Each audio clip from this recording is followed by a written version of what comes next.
I'm Dennis, and welcome to the studio. Today we're going to talk about the vertical clamping system that I've designed on my LongMill. In particular, today we're going to talk about the clamping and the clamping system that I'm using to hold parts vertically.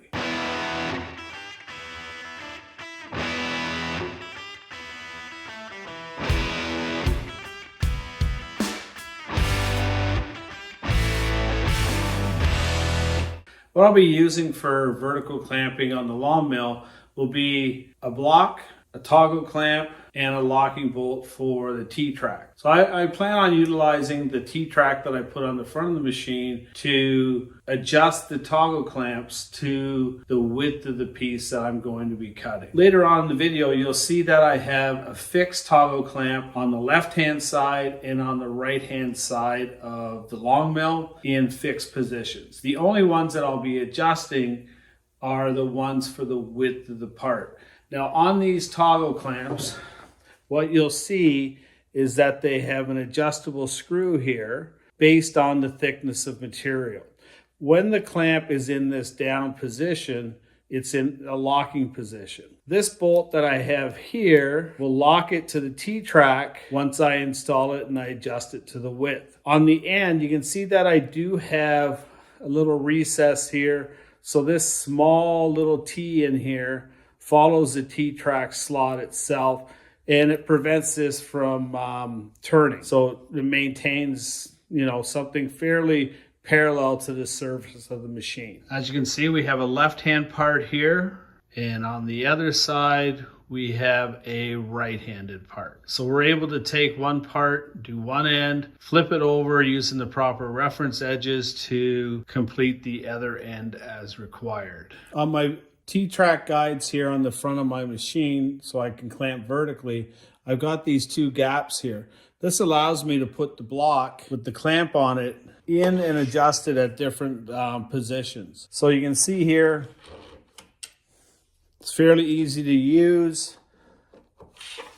It can go in and it can stay in whatever position that I put it in. Now this clamp here, you can see this is the one that is in the fixed position. So when I put a piece in, this will be the fixed position for my part. And if you remember the last time, we talked about putting reference marks on our pieces.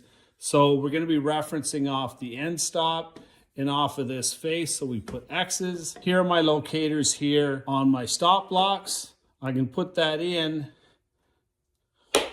and clamp it in position. Well, that's done. I can then move these somewhat closer to my part. I do want to make sure that I do tighten these down. They don't have to be overly tight, but they do have to be snug. So I want them so that they won't slide back and forth anymore. And I can do the same with the bottom one here and then lock it in position. It's not going to move. Now this, I can clamp it in position to hold it. On the last video, if you remember, I made a block that has different dimensions on it. This one measures 22. Now, because I can't go very far below the surface of my table, I want to make sure that my part is high enough so I can get the machining done. So in this case, if I set my stop block on the surface of the LongMill, I can reference my part now from my end stops until it touches my component here, 22 millimeters above the surface. I can clamp it down, remove my depth stop, and now you can see I'm 22 millimeters above the height of my work. I'm going to zero now from this corner to do the machining coming this way, but this needs to be higher so that my Z-axis doesn't bottom out. The adjustment in the width of the toggle clamp based on your part width is very easy with the toggle clamps in the T-track system. Also, by using the toggle clamps, we're able to adjust the clamping pressure on the part. If you like this video, please hit the like and subscribe at the bottom of the video, and we'll see you next time in the studio.